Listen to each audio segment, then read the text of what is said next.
So I watched a couple of videos in researching this dish.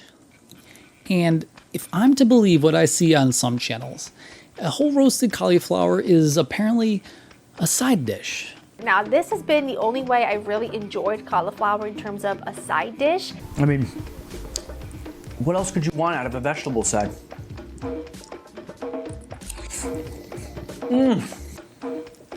I understand that it's easy to classify vegetables as salads or sides, but a whole head of cauliflower?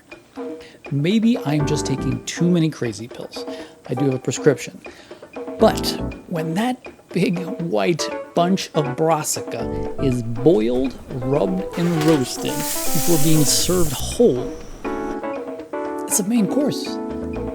I mean, really, it's a centerpiece. Look, it is no surprise that I get down with vegetables. I'm not vegan, I'm not vegetarian, I've got no access to grind, per se. Collectively, though, I think maybe we just overthink things sometimes. Cauliflower is a substantial food. If you're wondering, a large head of cauliflower averages about 16 grams of protein. It does the job. So let's prepare one, and you decide. Now, after using so many amazing chilies throughout the spring, I've hardly touched them this summer. But no longer, I cracked open a jar of Calabrian Chilies to start this rub. These small red Nightshades are not especially spicy. I generously put them at maybe a 4 or a 5 on the heat scale. They're tiny and actually fairly piquant when they're jarred like this, a nice combo with that mild heat. Really, the best part of picking up one of these jars is that the chilies are packed in oil, which by the time you open it has become a deeply infused chili oil. I crushed and rough chopped a clove of garlic along with a few chilies before I scraped them into the bowl of my mini food processor. I added some dried oregano, some smoked salt, and olive oil before blending it for about 30 seconds. I let that sit for those flavors to mingle a bit, and I got started on the main event. I chose the biggest cauliflower they had at the grocery store, and by no means was it the prettiest one. There were scuffs and oxidized bits marking its face, but these cosmetic blemishes don't matter one bit for this preparation. If there's a theme with all of these Italian recipes I'm cooking, it's to always have a big pot of salt water on a boil and ready to go. Here, I threw in a couple or 3 bay leaves before submerging this sturdy crucifer tail side up. I boiled this for about 10 to 15 minutes, allowing that salt water to penetrate and season this hearty vegetable from the outside in as it softened. Now, the next step is key before rubbing and roasting this guy. Let it rest. It's actually really wild the amount of steam that escapes from a cauliflower after you take it out of the water.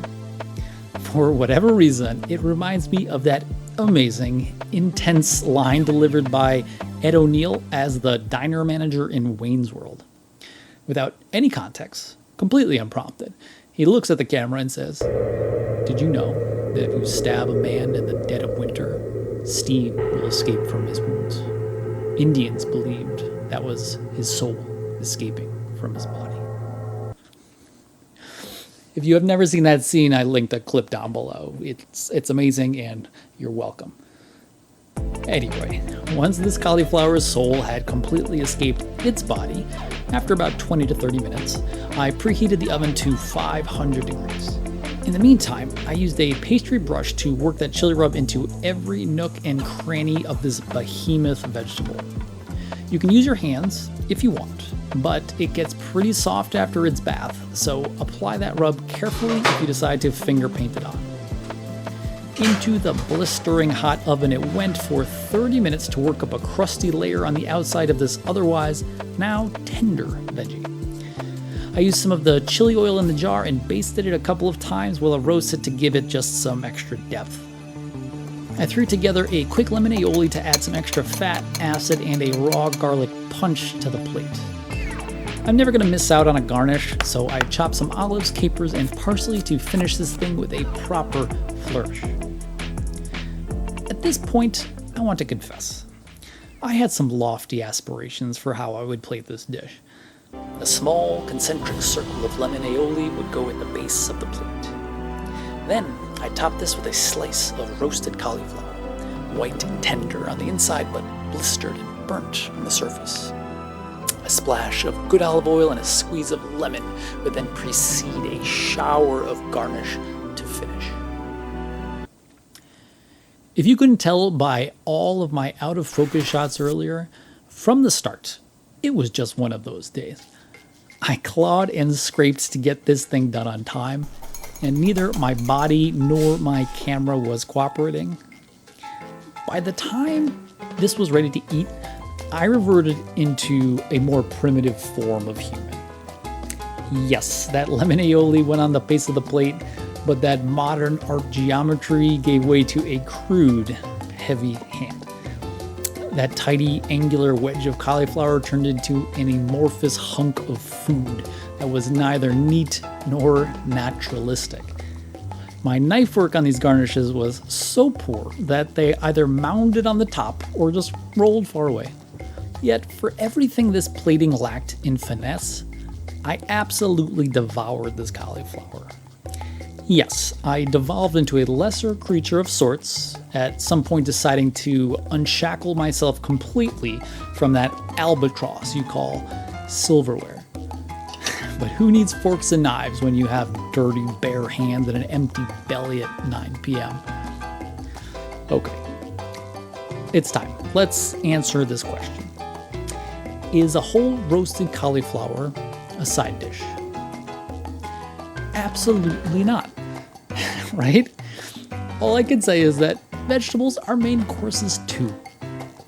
This is not an effort to malign a great rib roast or a salt-baked bronzino. Those are already deserving celebrities. I just think that the humble cauliflower deserves a space at the center of the table on some nights too.